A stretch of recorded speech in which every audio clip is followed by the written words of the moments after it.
Muy bien, en esta quinta mesa y primera de la segunda fecha de nuestro quinto coloquio internacional, tenemos la mesa dedicada a personajes y acotaciones y son tres personajes realmente dentro de la Academia Mexicana Juan Ruiz Alarconiana. Los que están aquí, yo podría calificar esta mesa como una mesa de ligas mayores en la investigación sobre Juan Ruiz. Y sin más, porque estamos un poco retrasados, vamos a iniciar con la doctora Isla Campbell y siguiendo la recomendación que alguien le hizo a Lilian el día de ayer sobre Ignacio Arellano, pues podríamos hacer ahora simplemente Isla Campbell, que nos presenta Don Domingo de Don Blas, el pundonor bifronte. Buenos días. En realidad el título ya no existe, ese no es. Es Don Domingo de Don Blas, quizás desde una nueva perspectiva, porque estuve analizando varias formas de. Y primero iba a acercarme a la privanza, luego acercarme un poco a la discusión sobre si es figurón o no es figurón, o en qué medida se asemeja al figurón, y terminé. ¡Y qué vergüenza! Porque la verdad es que soy muy amiga, aprecio muchísimo al superhombre, ¿cómo se llama? A Mr. Aitenso. Fue elegido Mr. Aitenso en la segunda ocasión que vino, Germán Vega García Luengo, y es el editor de Don Domingo de Don Blas, libro que no tengo en la mano y que se publicó en Reichenberger y la Universidad Metropolitana, Iztapalapa. Bueno, sé que habrá quizás muchísimos cuestionamientos, espero que me saquen de mi error.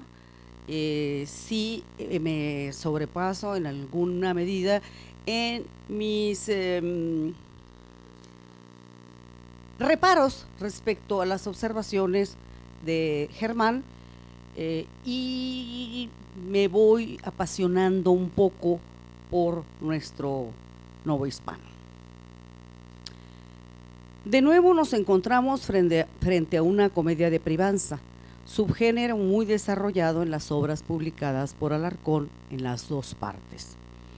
De ahí que la fábula dramática se sitúe en un pasado remoto, las postrimerías de la Alta Edad Media bajo el reinado de García I de León, siglo IX, siglo X.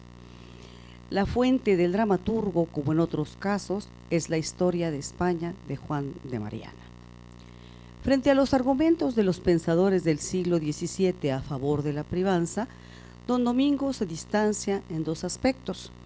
Sobre la repetida idea de que el rey necesita un amigo, esto no ocurre, pues se opuso a la conspiración de don García contra su padre y provocó su encarcelamiento de 2 años en el castillo de Gauzón. La acción, por lo tanto, de esta comedia, de esta segunda parte, se distancia justamente 2 años. Segundo, respecto al deseo de alcanzar como máximo galardón la privanza, pues rechaza rotundamente el ofrecimiento del rey de ser privado. Cuestión, esta sí que no quise dejar de anotar, que es una novedad respecto al resto de las comedias de privanza que he estudiado en alguna otra parte, pero que esta no la había tocado. En cuanto a la datación, no redundaré en la idea de dar por finiquitada la producción dramática de Alarcón en 1626, cuando recibió el puesto de relator. Los argumentos de Germán Vega García Luengos me parecen convincentes.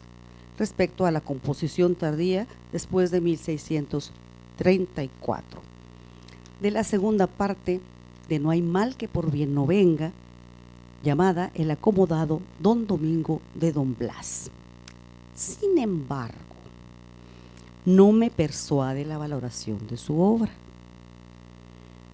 Reconoce que si bien se presentan extravagancias, rarezas, y es el texto más original del autor, cito, esto no quiere decir que se trate de una de sus mejores obras. hay suficientes deficiencias como para que no consiga esa altura. Fin de cita. Dichas anomalías las encuentra tanto en la construcción del protagonista como en la estructura de la comedia. Afirma sobre la idea del dramaturgo respecto a Don Domingo, su protagonista.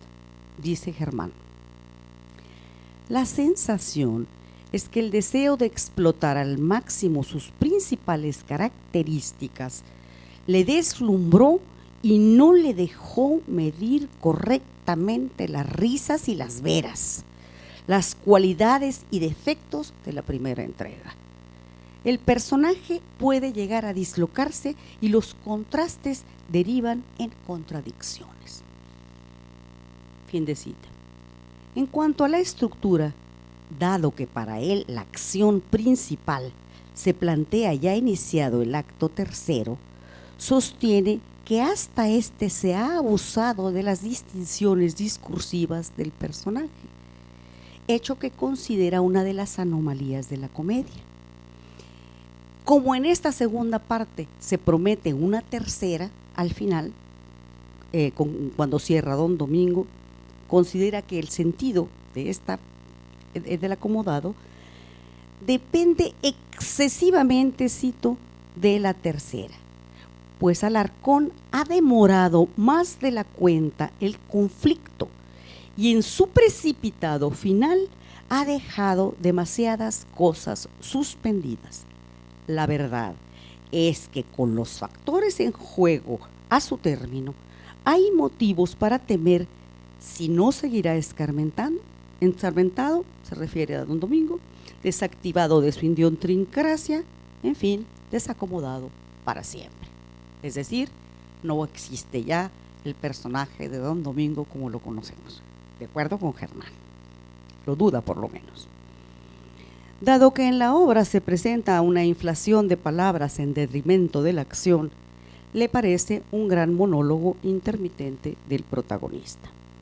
De tal forma, concluye su estudio introductorio afirmando: nada debe distraer de la verdadera sustancia de la comedia, la presencia y las palabras del acomodado. Bien, breve recuento. La comedia inicia con la llegada del ahora rey Don García a Zamora, quien decide, en aparte, nombrar su privado a justamente quien lo mandó encarcelar, a Don Domingo de Don Blas, porque fue leal a su padre, en la primera parte. Ahora bien, aunque desde entonces aparece como un hombre casado que conspira con su suegro contra su propio padre, revela a su favorito, Rodrigo, su amor por la ahora en esta segunda parte viuda Leonor, y le solicita que como amigo y como vasallo sea su tercero. Rodrigo, enamorado de la dama, se ve obligado a callar su interés matrimonial. Acepta la tercería para saber que la dama es honrada y para que no cunda el interés, la idea del interés del rey por ella. Entonces, ¿qué significa esto, dramáticamente hablando? Significa que Rodrigo, este personaje, va a visitar constantemente la casa de Don Domingo para servir como palero del rey en sus amores. Cabe señalar que el asunto del adulterio del monarca se entreteje a lo largo de la obra y permite el enredo. Es decir, que el engaño vengativo y envidioso de un tercer privado, Ramiro, contra Rodrigo y Don Domingo sea efectivo. Desde mi lectura se estructura con una fina y premeditada coherencia. En el segundo acto se continúa con burlas a Don Domingo por este tipo Ramiro que se ve suplantado, sustituido y entra en envidias. Tiene que aceptar ser privado a pesar de que dice, no, esto no es para la vida de un acomodado, no soy el mejor, y se lo dice al nuevo rey. Luego se le presentan 5 pretendientes, ofrece argumentos políticos y de vida cotidiana a los 5 y se acaba. Es en el tercero donde, de acuerdo con Germán, se presenta el conflicto dramático con la intriga de este privaducho Ramido contra los otros 2 privados, don Domingo y Rodrigo, en una carta que habla sobre la deshonestidad de la esposa de don Domingo, Constanza, porque es cortejada por Rodrigo, el privado amigo del rey, que le sirve como tercero. Esto, cuando lee don Domingo esta carta, lo lleva a un cuestionamiento interno sobre su personalidad acomodada, razón por la cual Germán ve al personaje descaracterizado como comodino y sin su peculiar uso de la razón. No es así. Desde el principio, el personaje decide resolver el problema personal y políticamente. Primero, ofrece la mano de Leonor, a quien enamoraba el rey, y a Rodrigo, su posible rival, pero el posible rival tiene que rechazarlo porque sabe el amor del rey. Cuando éste ve el rechazo, confirma sus sospechas, que parecen ahora evidencias. Luego, políticamente, ofrece la gubernatura de León para ahuyentar a este Rodrigo. Pero el rey, que no puede confesar que es su tercero, le dice, no lo puedes apartar de mi lado.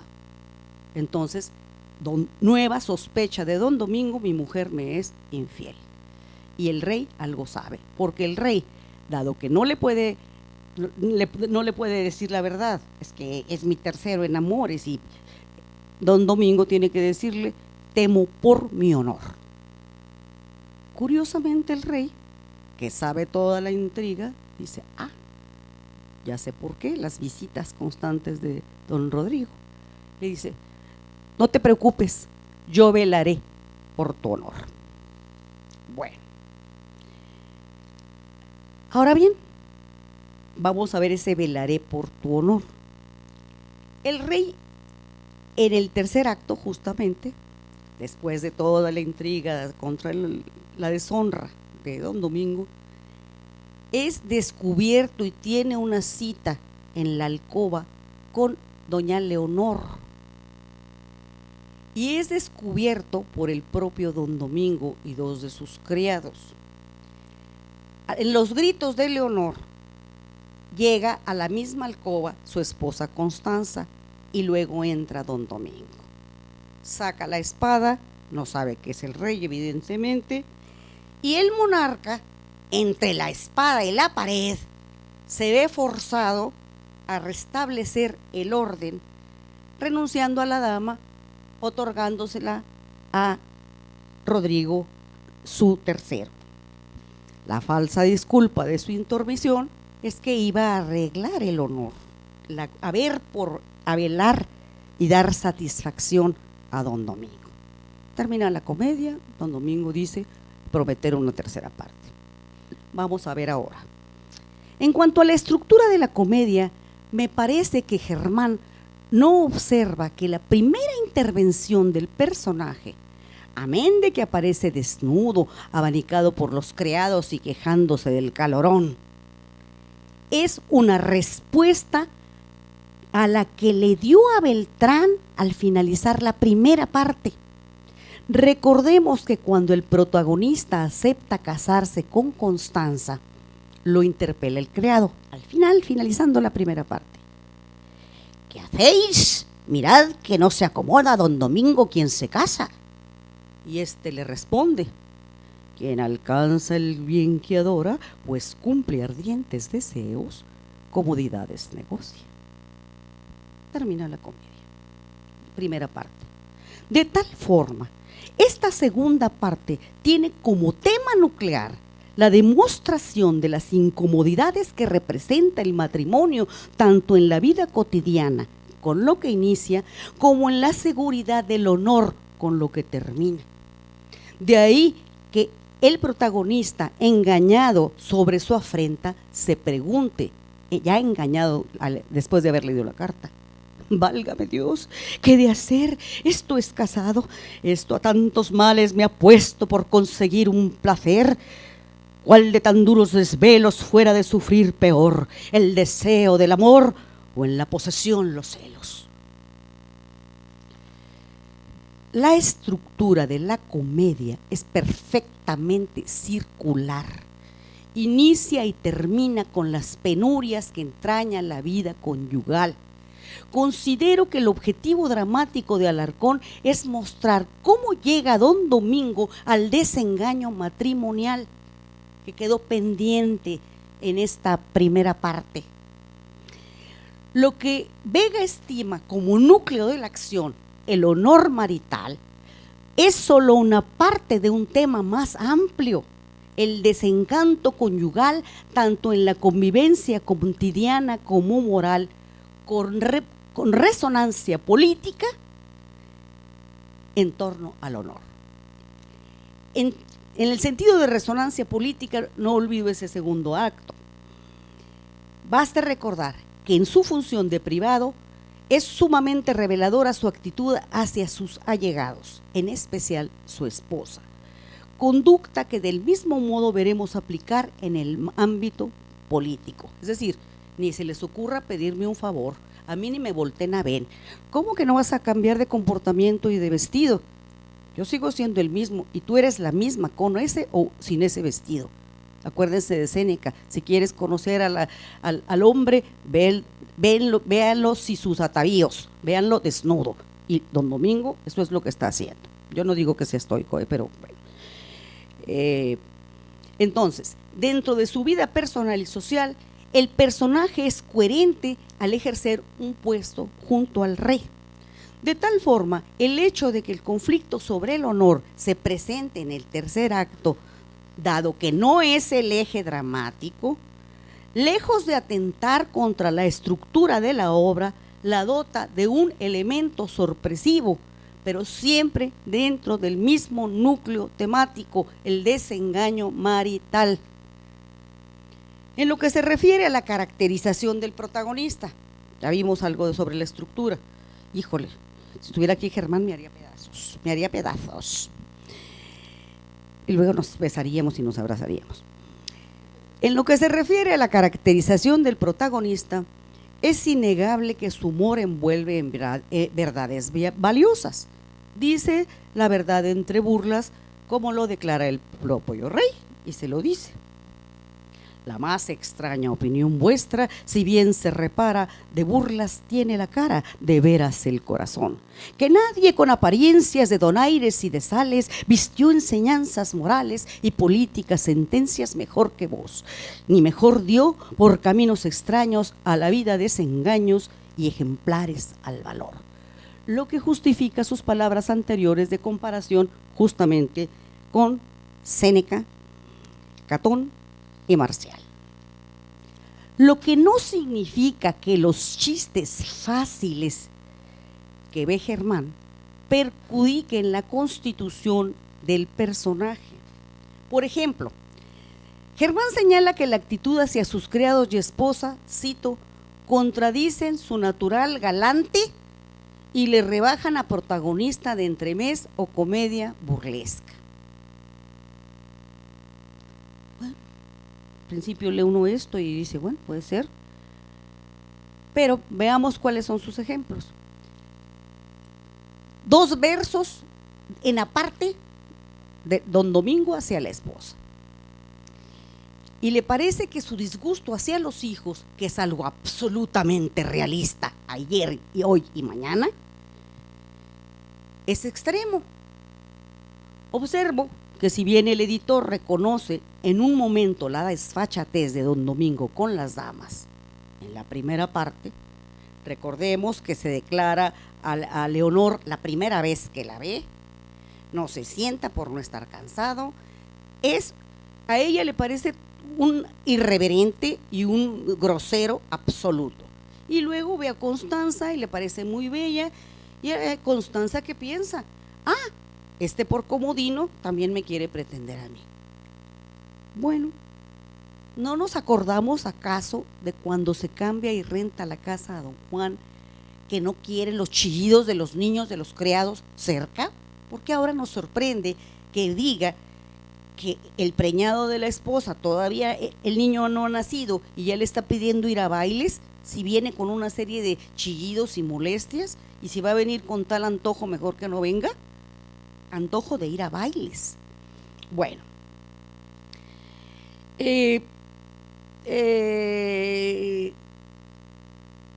entonces no entiendo la sorpresa. Observo la coherencia en la personalidad del protagonista y razonamientos válidos en ambas partes, y no veo dónde está la galantería que Germán ve en la primera. No la veo, la verdad. Puede ser que yo estoy equivocada. Asimismo, desde la versión de Vega García Luengos, el reniego del personaje de su filosofía comodina de la vida obliga al receptor a esforzarse para comprender la situación final del protagonista, donde no se ve, cito a Germán, que sea su actitud la que consiga restablecer el orden. Termino. Efectivamente, pudiera resultar difícil captar que la actitud del protagonista es la que lleva a restituir el orden cuando es el rey quien lo hace. Aunque estima que lo único rescatable del personaje es la prudencia, se pregunta dónde quedan los otros aspectos de su psicología y se responde: me temo que para eso no hay respuesta satisfactoria. Bueno, veamos. El racional don Domingo aparece demudado en 2 ocasiones. En el primer acto, cuando los argumentos a su esposa para que no vaya a la fiesta se ven pisoteados porque tiene que ceder a la invitación del rey al festejo, y segundo, por la lectura de la carta. Pero no por ello deja de buscar un remedio. Hay que considerar que el razonamiento analítico del personaje sobre palabras y reacciones de su posible rival tiene un fondo de realidad. Rodrigo acude a su casa en reiteradas razones, es quien insiste en que su mujer vaya de fiesta y, por si fuera poco, rechaza su meditada oferta de casarse con Leonor. Además, ante el desengaño analiza los diversos efectos de posibles reacciones vengativas: matarlo a él, a ambos, esperar, riesgos de no castigar a tiempo. Su determinación es ser prudente, lo que permite que no haya una venganza de honor, pero al mismo tiempo esta prudencia va a determinar una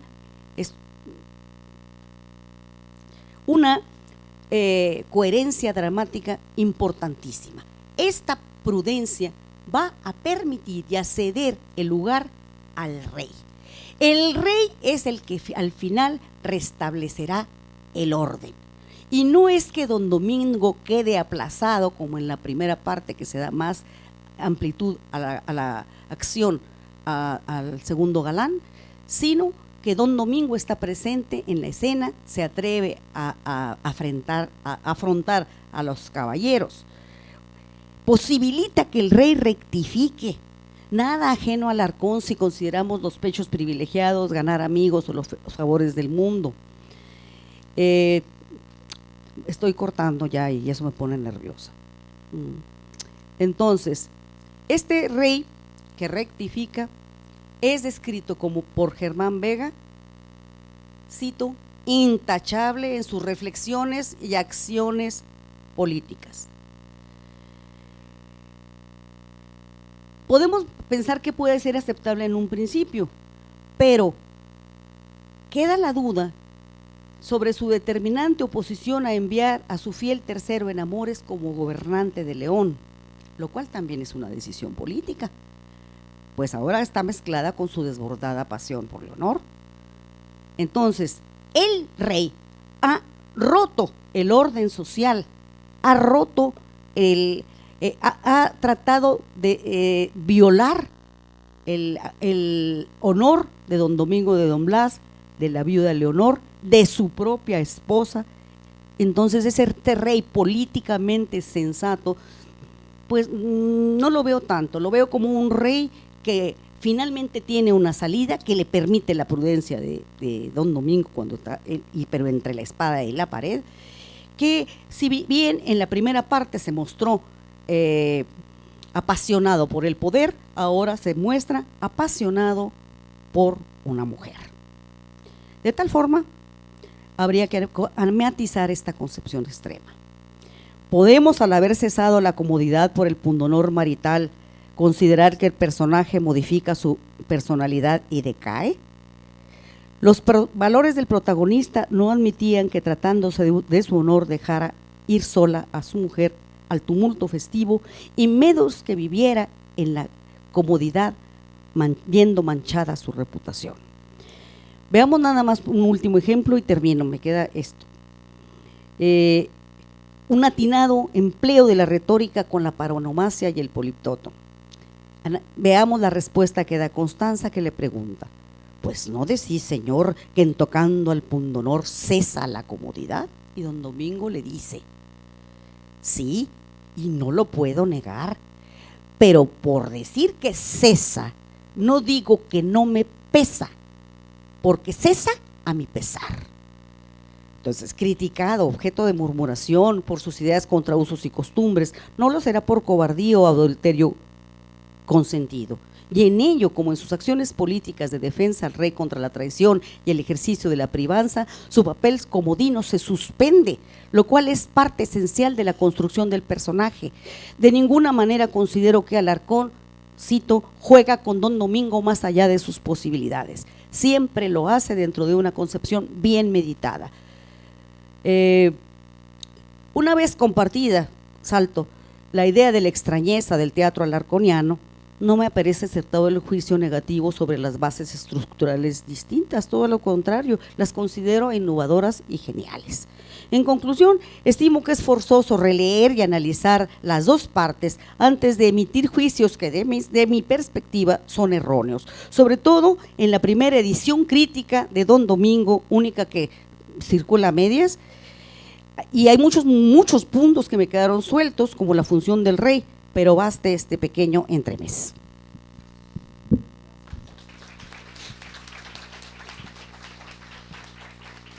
Muchas gracias a Isla Campbell. La función del coordinador es una terrible función de verdugo del cronómetro, y entonces precisamente a quien me dio la función, tuve que cortarle la cabeza y la apresuré. Pido disculpas, pero bueno, esto es así. Vamos a escuchar a Serafín González. Serafín es doctor en letras por la Facultad de Filosofía y Letras de la UNAM, maestro de tiempo completo en la carrera de Letras Hispánicas de la Universidad Autónoma Metropolitana, Campus Iztapalapa, miembro del Sistema Nacional de Investigadores, director de Signos Literarios, la revista del Departamento de Filosofía de la UAM Iztapalapa.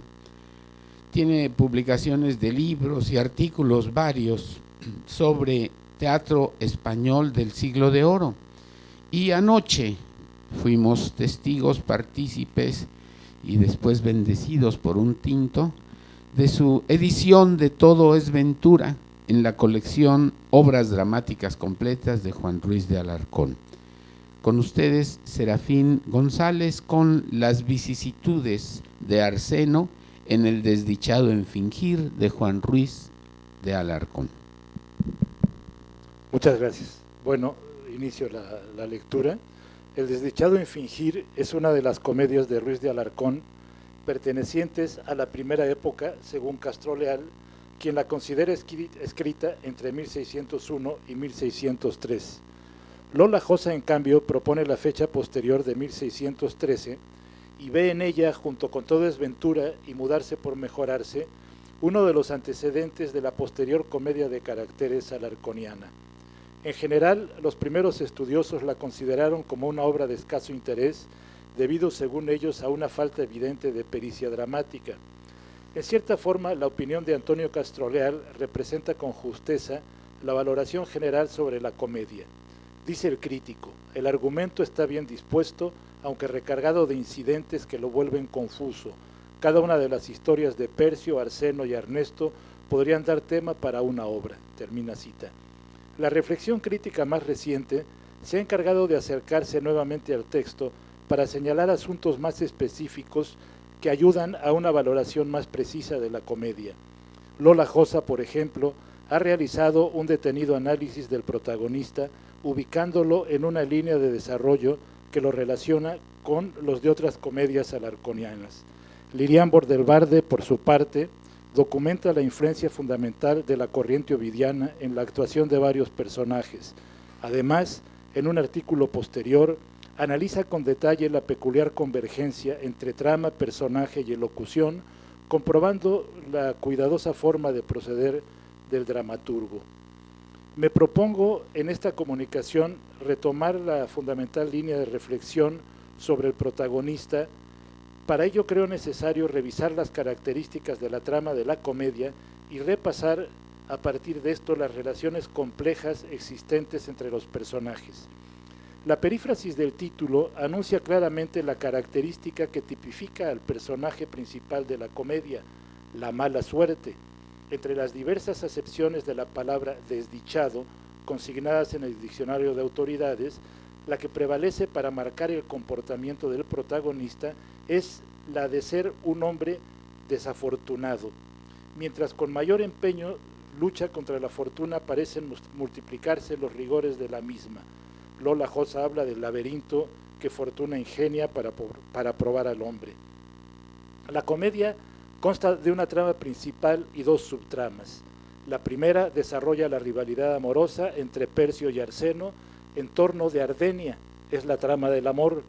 Una de las subtramas se refiere al príncipe, quien desea también a Ardenia y obstaculiza por ello la unión de la pareja, es la subtrama del poder. La otra es la de Celia, dama comprometida en matrimonio con Arseno sin que lo sepa Ardenia, es la subtrama del honor. La trama principal y ambas subtramas van a abarcar la totalidad de la comedia. En el interior de todas se recrean los distintos conflictos existentes entre los personajes para el logro de los objetivos que cada uno de ellos persigue. Entre las distintas posibilidades para tratar de ver el desarrollo de la trama principal y las subtramas de la comedia, así como los cruces existentes entre las mismas, voy a centrar la atención en el planteamiento de los conflictos sostenidos entre los personajes, visualizándolos a través de los tres triángulos donde se establece una rivalidad entre los sujetos a partir de la lucha por la posesión de un mismo objeto. El amor correspondido de la pareja se enfrenta a una serie de obstáculos que impiden su cumplimiento. La acción inicial representada en escena remite precisamente a la relación amorosa entre Arseno y Ardenia, cuya meta es el matrimonio. La armonía existente entre ellos se rompe porque el príncipe también ama a Ardenia y se interpone en consecuencia la unión de los jóvenes. Como es un hombre poderoso, la pareja teme represalias si él se entera de la relación entre ellos. Para alcanzar sin peligro la meta del matrimonio, deben realizar sus planes de forma secreta. El primer conflicto de la comedia queda pues planteado. Se informa del mismo en la plática inicial del galán y la dama, quienes están temerosos por el comportamiento del poderoso. Se trata de la subtrama del poder. El inicio con dicha subtrama tiene la función de marcar la atmósfera de incertidumbre reinante en el mundo de la comedia con la presencia de un príncipe enamorado. Una segunda acción va a impedir la realización del objetivo de la pareja amorosa. Percio también ama a Ardenia y por tanto aparece como segundo rival de Arseno que quiere arrebatarle su objeto. A diferencia del obstáculo representado por el príncipe, este segundo escollo es desconocido por la pareja. Se trata de un hombre libertino y ambicioso, rondador nocturno, convencido de su buena suerte. Él interrumpe la cita de los enamorados y consigue mediante un engaño quedarse con el mensaje de Ardenia dirigido a Arseno. Gracias al mismo se va a adueñar de la situación, pues se entera del enredo ideado por la dama. En la línea temporal, este hecho constituye el segundo impedimento que se opone al amor de la pareja. En este caso, el conflicto va a introducir la rivalidad central de la comedia y es representado en escena, es decir, en el espacio mimético. Todavía se va a introducir una dificultad más en el avance de la relación entre Ardenia y Arseno, pues el galán resulta estar comprometido con Celia. Con esto la acción vuelve atrás en la línea del tiempo, debido a que dicho acontecimiento es anterior incluso a la relación de la pareja amorosa. Estamos en realidad ahora, nos enteramos, ante el primer impedimento para la realización de la meta perseguida por los jóvenes. Arseno ama a Ardenia y quiere terminar con Celia. Vive un momento de transición y crisis. Luego, en una acción magistral y sorprendente, cuando se da la lectura del romance escrito por Percio, donde cuenta sus amores con Celia, este obstáculo parece desvanecerse, si bien en el segundo acto surge con nuevos bríos para finalmente quedar de lado en el tercero. Con lo anterior, se plantea la enorme complejidad de la situación con la que se enfrenta la pareja amorosa. José Luis Alonso de Santos señala: es muy diferente nuestra situación en un conflicto si a la vez estamos inmersos en otros. Se termina cita. En este caso, tanto del lado del galán como del de la dama, se suma al conflicto central otras problemáticas no resueltas. Se suman al conflicto central otras problemáticas no resueltas. Se pone el énfasis dramáticamente en los elementos que retardan el posible avance de la trama principal. Los temas del poder, del amor, la ambición, etcétera, quedan introducidos. Establecido el planteamiento general de la comedia con los diferentes conflictos recreados dentro de cada una de las tramas, se da cauce a la principal, cuando entra en acción Percio, quien para el cumplimiento de su meta suplanta la identidad de Ernesto con una oportuna y convincente actuación. Se adelanta con ello a la estratagema de los enamorados ideada por Ardenia. Esta trama se va a desenvolver de manera importante con el recurso dramático del teatro dentro del teatro, introduciendo dicha metáfora a partir de la analogía de que los seres humanos son actores que representan un papel en el escenario de la vida. Es de esta forma como se introduce la dialéctica entre apariencia y realidad. Una vez aceptado por Justino y Ardenia que Percio es Ernesto, padre y hermano de ellos respectivamente, aparece Arseno. De acuerdo con lo trazado con su dama, intenta hacerse pasar por Ernesto ante Justino. Se da entonces una ridícula competencia de actuaciones entre los dos Ernestos fingidos. Cada uno de ellos acusa al otro de impostor y llegan incluso a sacar las espadas con el propósito de defender cada uno de ellos su fingida verdad. El duelo caballeresco aparece sugerido en una situación llena de comicidad. La absurda idea de que uno de los impostores defiende la verdad lleva a que solo uno de ellos sea considerado el fingido. Esta es la única ocasión, y esto es importante, en la comedia en que se da la confrontación directa entre protagonista y antagonista. Antes de terminar el acto, la trama principal de la comedia se cruza nuevamente con la subtrama del poder. Debido a la llegada del príncipe, sucede que uno de sus criados reconoce a Arseno, quien sabe de sus amores con Ardenia. El asunto se resuelve por ello a favor de Percio y su contrincante es mandado a la casa de los locos, o sea, al manicomio. A final de cuentas, el peligro tan temido por la pareja se cumple y le toca a Arseno pagar las consecuencias. El primer acto empieza y concluye significativamente con la subtrama del poder, con un príncipe que se comporta arbitrariamente. El acto 2 empieza con la subtrama del honor, cuando Celia se entera del encierro de Arseno. Decide dirigirse a ver al galán a pesar de que él ya dio por terminada su relación con ella en el acto anterior, después de la reveladora lectura del romance. Inmediatamente se sucede la trama principal con la presencia de Arseno y Sancho, quienes están en el manicomio. La plática entre ellos es acerca del amor al que se equipara, entre otras cosas, en palabras de Sancho, con la locura. Viene entonces el encuentro de la pareja, intercambian entre ellos palabras amorosas, ella se muestra afligida y en medio de esta situación de armonía existente entre la pareja se da la llegada de Celia y con ella irrumpe la discordia en escena. Asistimos al incómodo encuentro entre las dos damas y la final partida de Ardenia después de enterarse del compromiso matrimonial entre su galán y la recién llegada. La subtrama del honor que parecía concluida después, o sea, la de Celia, que parecía concluida después de la lectura del romance en el acto anterior, continúa siendo un obstáculo para la pareja amorosa. Celia, según se le recrea, es una mujer impositiva, apasionada y ventajosa, rasgos ya apuntados en el acto anterior. Su inexplicable presencia, después de lo ocurrido anteriormente, deja a Arseno en una situación desesperada. Ella se retira profiriendo amenazas contra él y con la idea de no darse por vencida. El cruce de la subtrama de Celia con la principal tiene la función de frenar nuevamente el avance de la unión de los enamorados. Prácticamente Arseno queda inerme ante la arbitraria intervención de la dama, quien lleva la voz cantante en lo ocurrido. Ha conseguido finalmente con su presencia romper la buena relación existente entre los enamorados. Una vez recreada la rivalidad de las damas por el amor de Arseno, se retoma la trama principal con el encuentro entre Percio y Ardenia. El encuentro es precedido por los consejos de Tristán a su señor para obtener los favores de una mujer. Aquí es donde habla de Ovidio, ¿verdad?, de la Samatoria de Ovidio, que bueno, esto lo desarrolla Lilian en un artículo. En este momento ella se muestra triste y desengañada. Vuelve el juego dramático de la realidad como ficción y la ficción como realidad y la delgada línea que la separa. Lo que resta del acto se demora en la recreación de las acciones llevadas a cabo por Percio, quien es el antagonista de la trama principal. La fuerte presencia dramática de este personaje no se encausa directamente por la línea de confrontación con Arseno, como originalmente ocurrió, sino por el lado de la seducción de Ardenia.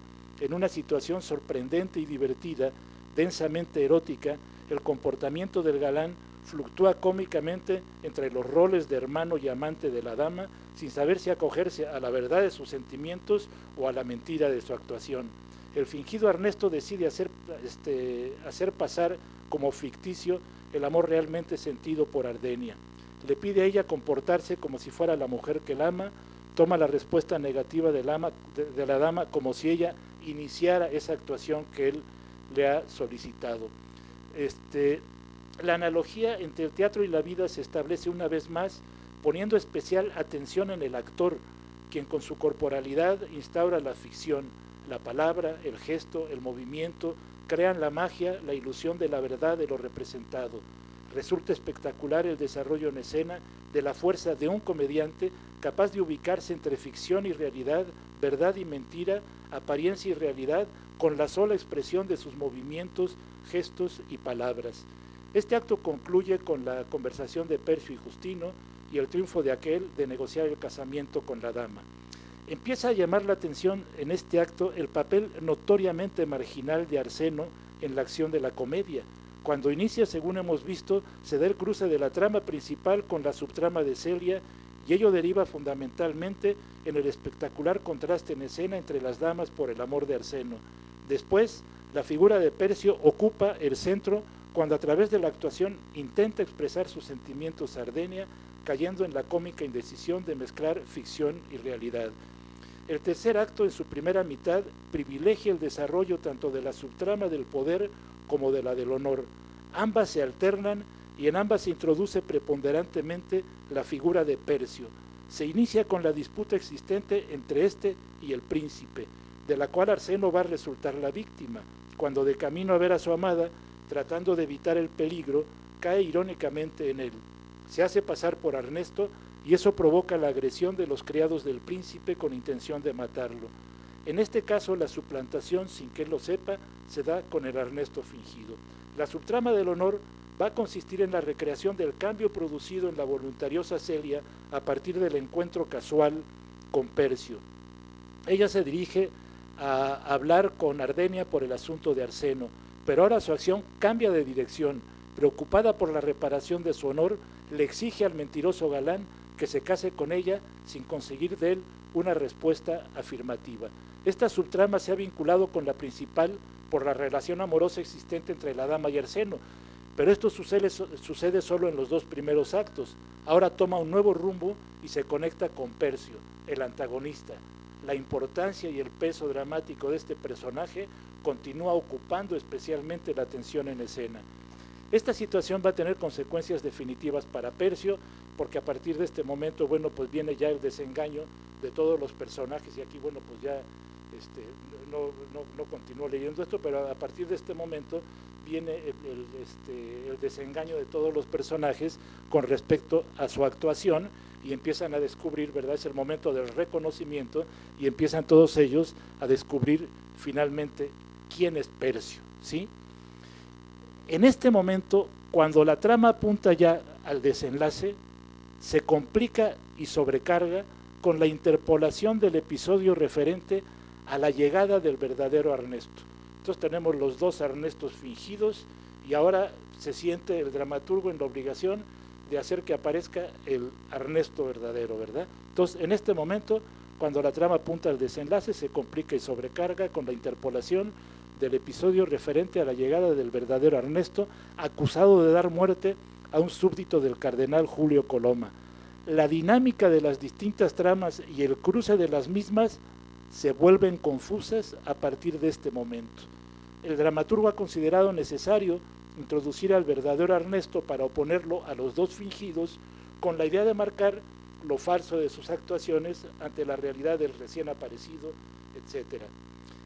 Antes de abordar el desenlace, se decide todavía volver a la trama principal para insistir en la característica mala suerte del protagonista, cuando los enamorados consideran que al fin logran llevar a cabo lo planeado de hacer que se finja como Ernesto y que no haya problema, se le confunde ahora con el verdadero Ernesto y se le lleva preso por orden del príncipe. En este momento, esto ya está, perdón, de los tres actos, aquí me he ido brincando una serie de cosas, pero si no, no va a dar tiempo. De los tres actos, el menos articulado en cuanto al desenvolvimiento de la trama es el tercero. Curiosamente, el personaje con más presencia en el escenario es el príncipe, ausente durante el segundo acto y en realidad con poca participación en el primero.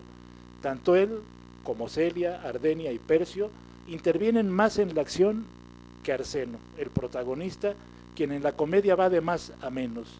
Aunque el dramaturgo ha indicado que la perífrasis del título se refiere a él, he sido en fingir tan desdichado, dice el propio Ernesto, la lectura de la comedia destaca de forma notoria otro desdichado en fingir, encarnado y desarrollado con mayor riqueza y atractivo dramático en Percio, el antagonista.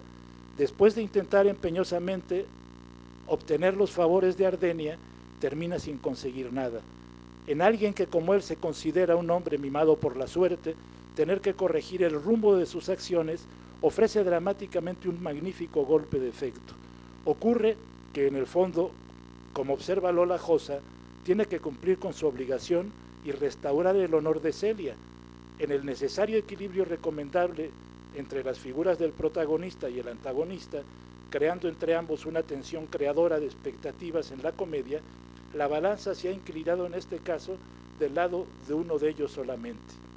Ruiz de Alarcón, por eso he querido repasar alguna de las escenas, ¿verdad?, ya dueño de infinidad de recursos dramáticos, parece todavía buscar, sin encontrarlo, el equilibrio entre trama y personaje, la recreación de un protagonista sin la conveniente y necesaria fuerza para contrastar la complicada circunstancia con la que inicia la comedia, y un antagonista rico en recursos lo deja sin delinear nítidamente.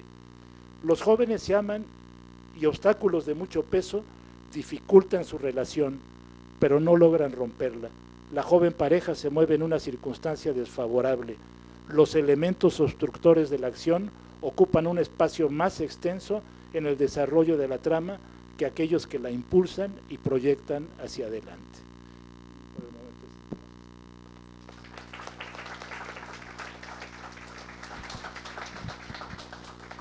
Muchas gracias, Serafín. Exactamente impidió de que el verdugo del cronómetro actuara. Lilian von der Walde Moeno es doctora en literatura hispánica por el Colegio de México. Es profesora investigadora de tiempo completo de nivel C en la Universidad Autónoma Metropolitana, Unidad Iztapalapa, donde imparte cursos y dirige tesis tanto en licenciatura como en maestría y doctorado. Desde 1989 codirige la revista Medievalia y ha sido directora de otras revistas académicas. También es miembro de varios consejos editoriales. Actualmente ocupa la presidencia de AITENSO, de la Asociación Internacional de Teatro Español y Novohispano de los Siglos de Oro. En la Universidad Autónoma Metropolitana Iztapalapa es corresponsable del Fondo Ruiz de Alarcón y el Teatro de su Tiempo. acervo y centro de investigación. También del proyecto académico Retórica, Poética, Dialéctica y Filosofía Práctica. Entre sus publicaciones se encuentran 85 artículos o capítulos académicos, 18 reseñas y 32 libros, 4 propios y 28 como editora. Cuenta con 123 participaciones en congresos académicos, ha dictado 41 conferencias magistrales y ha sido miembro del comité organizador de 21 congresos internacionales, entre estos 15 ediciones de jornadas medievales. Es profesora reconocida por PRODEPSEP y es miembro del Sistema Nacional de Investigadores con el nivel 2 de CONACYT. Sus principales líneas de investigación son la literatura medieval, el teatro de los siglos de oro y la retórica aplicada al análisis literario. En su unidad académica forma parte del área de investigación en semiología, imparte cursos y dirige tesis en la línea de literatura, filología medieval, área hispanoamericana de los siglos XVI al XVIII, de la maestría y del doctorado en humanidades. Actualmente tiene en preparación la edición de El Tejedor de Segovia dentro de la colección Obras Dramáticas Completas de Juan Ruiz de Alarcón. Con ustedes, Lilian von der Walde, con intervenciones de edición en El Tejedor de Segovia, el caso de las acotaciones. Gracias.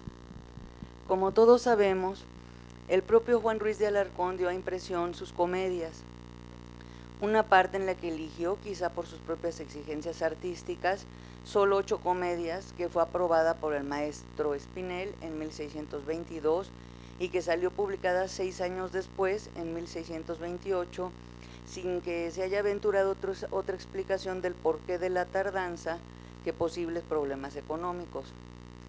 Y otra que contiene, según el uso para las partes, 12 comedias, las más logradas o las que más altos vuelos alcanzan de la producción del dramaturgo, según juzgo, y que imprime hasta 1634.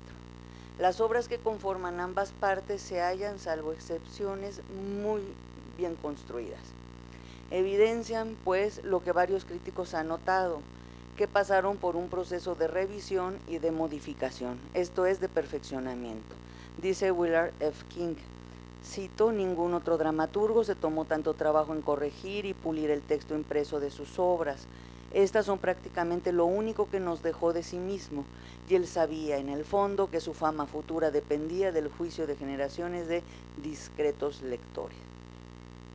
En fin, las comedias de las partes reflejan la voluntad última de Alarcón, por lo que, aunque no pudo corregir errores atribuibles al proceso de impresión, sin duda hay que considerarlas como textos bases cuando se realiza una labor ecdótica.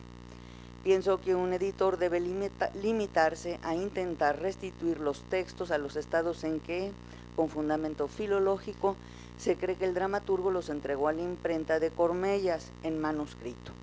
No encuentro, pues, justificación para ediciones de corte lachmanniano que, por ejemplo, incorporen versos que no se hallen en la editio Princeps para sustituir los que sí están, como sucede en la reciente edición de Alfredo Rodríguez López Vázquez del Tejedor de Segovia, quien estima que la imprenta de Cormellas usó algún testimonio poco fiable. Contra esta perspectiva pongo como muestra la primera sustitución de versos más o menos larga que propone el editor con base en una tradición diferente y que, como en otras oportunidades, me parece que evidencia una procedencia de compañías teatrales, pues se facilita o se aclara lo que aparece en la Princeps y que resulta alambicado, la palabra de Rodríguez López Vázquez. Para mí es un caso de trivialización de una lectio, asunto frecuente en testimonios alejados o posteriores, como lo señala Pérez Priego. Tampoco suscribo que no pertenezca a Alarcón la palabra soltera, porque el corpus diacrónico del español no la registra en asociación con el dramaturgo. La voz en masculino aparece en 8 casos en 3 documentos, y ciertamente faltan otros, como lo comprobé. Dicho vocablo, en síntesis, forma parte del usus scribendi alarconiano. He aquí ambas lecciones. La primera redondilla permanece igual. Hiciera allí mi locura estos excesos que ves, y arrodillado a sus pies adorara su hermosura. Y dice la Princeps, mucho hice, pues allí tuve en prisión mi deseo. Ahí me quedo yo. En el texto propuesto queda la primera redondilla. Estando ajeno de mí, puse en prisión mi deseo, en confianza fineo de tu cuidado y de ti. Yo puntué diferente, entonces digo, en confianza fineo de tu cuidado y de ti, mandéte que la siguieras, hicístelo, hazme informado que aumenta su libre estado el número de las solteras. La propuesta es, seguiste por orden mía sus pasos, hazme informado que aunque es noble, en pobre estado vive aquí sin compañía. En el testimonio de la Princeps, solo al final se aclara que Teodora es en efecto de sangre noble, lo que tiene interesantes implicaciones. No indica que vive sin compañía, que resulta un tanto inconveniente porque casi de inmediato los receptores saben que comparte su vida con el protagonista, fuera del matrimonio. En fin, debido a la opción de crítica textual asumida, en la edición de Rodríguez López Vázquez se modifica y se afecta sistemáticamente el testimonio de la Princeps. Pero lo que a mí me llama la atención es que quienes en efecto siguen el texto impreso por Cormellas, asimismo intervienen de forma negativa en el mismo. Es cierto que los editores del siglo XX lo respetan más, pues por lo general se limitan a la incorporación de especificaciones espaciales y a realizar, con poca fortuna, cambios en el contenido de las didascalias explícitas o a anularlas definitivamente. Pero estos aspectos vulneran la intentio autorial, que es asunto al que doy tratamiento en esta comunicación. Es Juan Eugenio Hartzenbusch quien en su edición de 1852 recupera el testimonio de la Princeps. Sin embargo, como expresa Ana Belén Iglesias Garrido, cito, los errores y las libertades en los que incurre son tantos y tan extremos que se preguntaba Denis Serge si habría consultado un testimonio diferente al de 1634, se cierra. La investigadora reúne en diversos rubros las alteraciones más frecuentes y señala al paso algo evidente, que Isaac Núñez de Arenas, editor de las comedias escogidas de Juan Ruiz de Alarcón, es una edición de la Real Academia Española del 19, sigue a Hartzenbusch. También la editora observa que Agustín Millares Carlos, repara inexactitudes y fallos de dicho trabajo, pero da cuenta que asimismo hereda muchos errores y que asume didascalias hechas por el estudioso. Quizá por prudencia, evita mencionar que incluso basa su puntuación en las 3 ediciones que realiza de la comedia y de las otras obras. De las otras obras no realiza 3 ediciones, pero del Tejedor sí. Basa su puntuación en la del decimonónico. De la edición hecha por Margit Frank, dice escasamente que no es crítica y que mantiene incorrecciones de Millares Carlos. El hecho es que, aunque la investigadora mexicana afirma basarse en la edición paleográfica de Alba Eversole, su referente es Millares Carlos, por lo que, entre otras cosas, comparte con él, así como con Núñez de Arena y, claro está, con Hartzenbusch, propuestas didascálicas y modificaciones en las acotaciones alarconianas. Como Hartzenbusch se halla en la base de las ediciones que toman el testimonio de 1634, hay fuerte paralelismo en las acotaciones espaciales que, sin que lo evidencien excepto Frank, incorporan los editores. Estas son de carácter meramente informativo y, salvo alguna, su contenido se deduce fácilmente mediante el diálogo, por lo que bien pueden obviarse. Así, la acotación general con la que inician la obra, la acción pasa en Segovia y en varios puntos del puerto de Guadarrama, Hartzenbusch y Núñez de Arena. La acción pasa en Segovia y en varios puntos de Guadarrama, Millares Carlos. La acción transcurre en Segovia y en la Sierra de Guadarrama, Frank.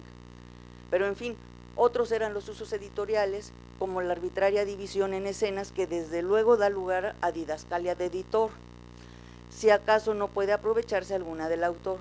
Margit Frank no divide en escenas porque sigue la versión paleográfica de la de Cormellas. Sin embargo, no por ello deja de emplear las acotaciones de Millares Carlos, de Hartzenbusch en última instancia. Como indiqué, en alguna oportunidad la determinación espacial puede ser perjudicial en cuanto que cierra las posibilidades de actuación, de escenificación, Ejemplifico con la que Hartzenbusch hizo preceder al verso 709 y que los demás reproducen: patio en casa de un embajador. Y es que para la secuencia, los versos 709 al 762, podría preferirse una representación menos estática, fingir pues que los criados Fineo y Chichón caminan por una calle, se paran frente a una casa, ingresan a la misma, salen a un patio y llaman a un aposento. Estamos en teatro.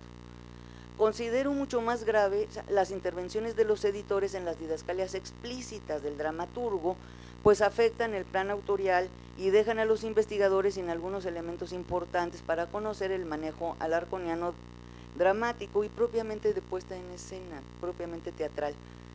En un artículo de años atrás hice mención de las didascalias cerradas de nóminas de personajes, en la que ante los parlamentos del protagonista se le identifica como don Fernando y no como Pedro Alonso, lo que de alguna manera incide en la imagen favorable de ciertos hombres del pueblo bajo el yugo de un noble poderoso y aberrante. Así en Hartzenbusch, Núñez de Arena y Millares Carlo, quienes igualmente modifican el nombre del protagonista en las didascalias de Alarcón, como en la que precede al verso 289, segunda numeración de mi edición, que es con la que cito en este trabajo, que en la Princeps dice así: salen por otra parte Pedro con grillos y ganfiones en los pulgares y Chichón. Hartzenbusch, Núñez de Arena y Millares Carlo modifican y agregan contenido de imaginada actuación. Don Fernando, por otra parte, con grillos y ganfiones en los pulgares. Chichón, Garcerán, Don Juan, hablando bajo, sin reparar en los recién venidos. Sin embargo, no realizan obligada precisión léxica, pues, ¿qué son los ganfiones? Mantienen el término Margit Frank e incluso Iglesias Garrido, que es bastante más cuidadosa. Los tres además lo definen, si bien la última con base en la explicación que brinda Millares Carlo en su edición de las obras completas. Cito: los ganfiones eran de hierro, romper el templado hierro, dice un verso, y sujetaban los dedos del prisionero de pulgar a pulgar. Es imposible documentar la palabra porque no existe. Hay que conjeturar entonces que hubo un error de lectura en el taller de Cormellas, que la R manuscrita en palabra no entendida quizás se leyó como N, por lo que procede la enmendatio ope ingeni. Tal conjetura la realizó de manera inmediata Luis Iglesias Feijóo ante una consulta informal que le hice en un congreso. Me dijo: garfiones, quizá. Agradecí en 2010 la que considero lúcida respuesta, el aumentativo de garfios. También lo hice con Abraham Madroñal, quien llevó a cabo una búsqueda muy especializada en virtud de su puesto que tenía, y solo logró encontrar la voz guadafiones, maniotas, que puede dar lugar a alguna hipótesis interesante, habida cuenta que, de acuerdo con autoridades, cito, maniota es la cuerda con que se atan y ligan las manos de las bestias para que no se huyan. Covarrubias la llama maniota y otros la llaman manea. Toda mi nota parece idéntica sin crédito en la edición de Rodríguez López Vázquez. En la tradición que no se apega al texto de la Princeps, como en la edición de Ochoa de 1838, puede modificarse ganfiones por esposa. Así se encuentra también en la actual de Rodríguez López Vázquez. El cambio no me resulta convincente porque con las esposas no hay necesidad de morderse los pulgares para liberarse, pues se obtiene un tamaño similar de manos al ocultarlo en las palmas, así, ¿no? Si son esposas. Tampoco es satisfactoria la definición de Millares Carlo relativa a que los ganfiones prenden de pulgar a pulgar, porque para soltarse bastaría morderse un dedo y no los dos, como lo marca la acotación que sigue al verso 674. Si el garfión se entiende como un garabato con doble semicírculo, uno que apresa la muñeca y otro el pulgar de la mano contraria, puede efectivamente cumplirse la instrucción de la espectacular liberación. Las intervenciones de los editores perjudican una parte muy importante del primer acto, la cual se ordena en el editio Princeps a través de la mencionada didascalia explícita que precede al verso 675. Muérdese los pulgares y arroja 2 vejiguillas de sangre y saca las manos, y saca un lienzo y rómpelo y átase los dedos. Alarcón, con esta particular visión del hombre de teatro, cumple cometidos varios, estéticos y propiamente dramáticos, mediante la sola actuación. Se caracteriza a Pedro Alonso en función de ciertos aspectos como arrojo, valentía y determinación. Se alcanza además enorme espectacularidad porque la representación es muy alienante y en tanto tal hay fuerte afectación patética en la recepción, con lo que se logra el objetivo del movere y se causa admiratio.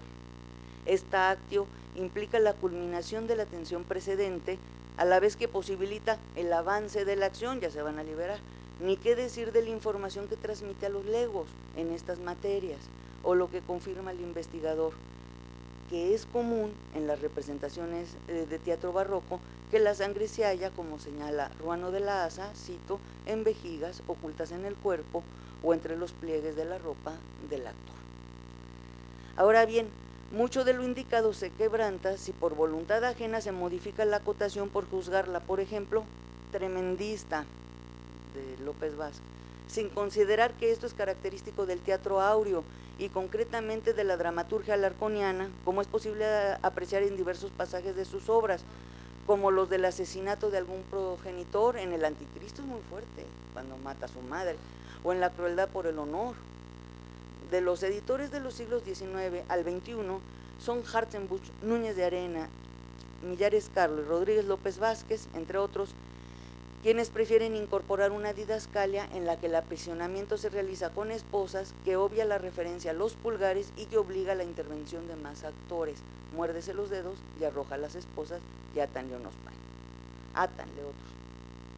Traigo a colación ahora otro requerimiento autorial de actuación que se acompaña de la instrucción para su resolución en escena, lo que resulta sumamente interesante para entender el aprovechamiento del espacio escénico, el corral, y la producción de efectos especiales en el siglo XVII en función de la verosimilitud. En el diálogo, el dramaturgo hace que el protagonista planee la siguiente treta: pues en la cabeza, amigo, me he dado una cuchillada, y fingiendo que he caído de esta escalera, me intento con ese medio consigo, pues luego en la enfermería me han de poner. El plan debe desarrollarse así, cito didascalia: dale un golpe con el cuchillo en la cabeza y Pedro da dentro del vestuario un golpe con el cuerpo como que cae. Es factible que Ruiz de Alarcón considerase aprovechar la rampa escalonada que se colocaba a un costado sobre el tablado y lo comunicaba con el primer corredor. El fingimiento de la verosimilitud así lo resuelve con la caída del actor de esa rampa, pero digamos, podrían ponerse una escalera de otro estilo, pero pues ahí estaba la rampa. De esa rampa o una escalera a nivel inferior de la fachada del teatro, detrás del tablado de la representación donde se sitúa el vestuario. Estos datos tan útiles sobre la escenificación áurea, y porque golpea además para que parezca que se dio un zapotazo, ¿no? Todos estos datos tan útiles sobre la escenificación áurea y que obviamente le preocupan al dramaturgo porque los anota puntualmente, se pierden en las ediciones en las que se decidió instruir de manera breve. Dale y cae don Fernando. Hartzenbusch, Núñez de Arena, Millares Carlos, o bien solo Dale, de López Vázquez. Lo hasta aquí ilustrado muestra la tendencia de los editores a la simplificación del contenido didascálico, que tal vez implique que se considere que las acotaciones reportan menor trascendencia que el diálogo, que se piense que son literalmente texto secundario, pero nada más equivocado. El sentido deriva de la unidad de ambos elementos del texto dramático. Las acotaciones forman parte del plan obligado de la obra, son controles autoriales para la puesta en escena. Esto es aquello que el dramaturgo no quiere dejar al arbitrio externo y que habría, por ende, que respetar egdóticamente a la hora de la constitutio textus. El afán por variar las acotaciones autoriales en las ediciones del Tejedor de Segovia provoca a veces el sinsentido de tener que inventar didascalia de editor. Véase el caso de la acotación al verso 1918, que en la Princeps contiene esta redacción: échanle los dos el capotillo en la cara y átanle las manos atrás con la cuerda del arcabuz, el anacronismo de los que hablaba Aurelio, y chichón a Teodoro. Todas las ediciones citadas del siglo XIX al XXI la cambian, copio las que dicen seguir el testimonio 1634. Los dos bandoleros echan a don Fernando el capotillo de chichón sobre la cabeza y la sujetan. Los dos bandoleros, Hardenbuch, Núñez de Arena, Millares Carlos, Frenk. Los dos bandoleros echan a Pedro Alonso el capotillo sobre la cabeza y lo sujetan, y Chichón a Teodora. Iglesias Garrido, échanle los dos el capotillo en la cara y lo sujetan, y Chichón a Teodora. Se elude, pues, que a los apresados les enlazan las manos por detrás con la cuerda del arcabuz, que es tan importante para el siguiente acto que los va a quemar, ¿no? Se elude, pues, que a los apresados les enlazan las manos por detrás con la cuerda del arcabuz, así que los editores, con la base del trabajo de Hardenbuch, a escasos versos pasan dos, algo así, tiene que incluir una acotación o dos, conforme con lo que hayan suprimido de la lección de la Príncipe. Para el verso 1919 instruyen que Chichón a Teodora, pero si ya había quedado dicho en la Princeps, ¿no? Y en relación con el verso 1922, todos dicen esto: átanse las manos atrás con la cuerda del arcabuz, o sea que en alrededor de 10 versitos hubo 3 didascalias, por meter mano. Nótese que en las didascalias de los editores se habla de bandoleros, y esto es congruente con la modificación que, salvo Iglesias Garrido, se hizo en la acotación de la Princeps al verso 1728, y que dice así: sale Chichón con otros dos, 1 y 2, de salteador. Ahora bien, hay distinción semántica entre bandolero y salteador. De hecho, conforman dos grupos, como observa Reyazas, con fundamento en lo que indica Covarrubias en su entrada a la voz bandolero. Hijo, me tengo bien medida, ¿eh? Un minuto me otorgas.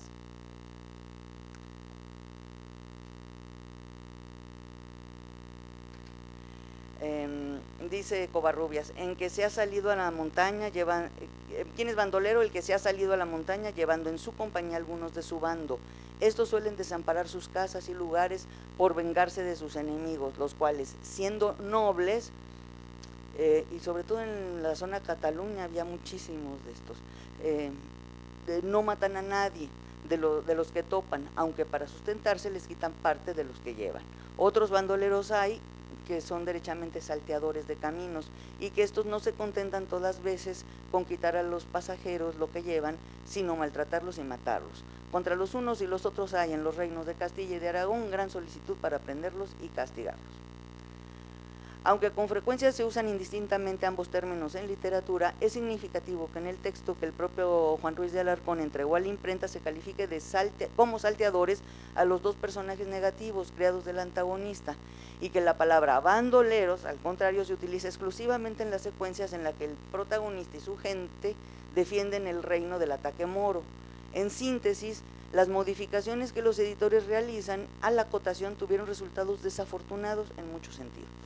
Es imposible dar cuenta ahora de todos los fenómenos que se presentan por las intromisiones o por la anulación de didascalias explícitas, como perderse un planeado suspenso o una actuación determinada. Chichón huye a una puerta y no al paño. El antagonista no utiliza la espada cuando en efecto lo hace, acuchillan, se dicta Alarcón. El conde Don Juan, al ser muerto por el protagonista, cae en el tablado y no dentro, eso lo dicen los otros, pero sí un personaje villano canta dentro y no sale cantando, como dice el dramaturgo, etcétera.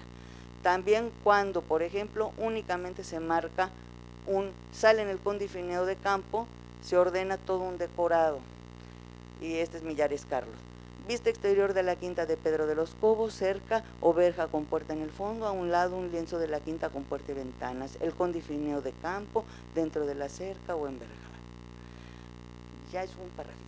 Alarcón es muy cuidadoso dramaturgo, que sabe muy bien lo que hace y sus porqués para efectos de sentido, de caracterización, de efectividad espectacular y demás elementos que he mencionado en estas líneas. Interesa su obra y las particularidades de su dramaturgia y no la de quienes se vuelven sus colaboradores. Desde mi perspectiva, nada justifica el tipo de enmiendas a las que me he referido en este estudio, debido a que en efecto perjudican el plan autorial que dicta el texto secundario o aparato didascálico. Muchas gracias. Muchas gracias, Lilian. Esta es la mesa Personajes y Acotaciones, que ha resultado bastante rica desde un punto de vista pragmático, y evidentemente también nos muestra ese trabajo negro de las comparaciones de las distintas versiones críticas que a lo largo de la historia se han dado. Pero hay otro aspecto importantísimo que nos habla también de que este gran esfuerzo de la colección de obras dramáticas completas tiene muchos pros, pero también puede tener peros.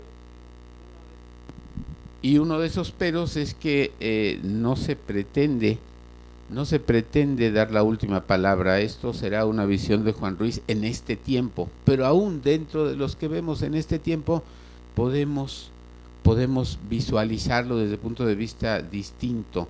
Por eso uno de los planteamientos en esta mesa ha sido el interesante de Isla Campbell, coordinadora general de esto, que cuestiona a una de las ediciones ya dadas.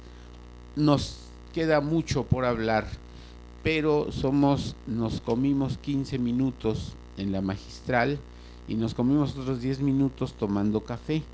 Quedan 20 minutos, de los cuales Lilian ya se comió 4. Entonces yo me estoy comiendo uno más, así que definamos 5 minutos, 2 preguntas exclusivamente para que nos queden 10 minutos de café. 2 preguntas, 2 intervenciones solamente. Por favor, doctora Fernández. Sí, bueno, mi pregunta es para Serafín. Por lo que decías, entonces, tú te inclinas a que el desdichado en fingir es de 1613, o sea, de fecha más temprana, no de 1613. Y entonces mi pregunta es, ¿cuál es ese, o a qué recursos dramáticos te refieres que dices domina en ese momento?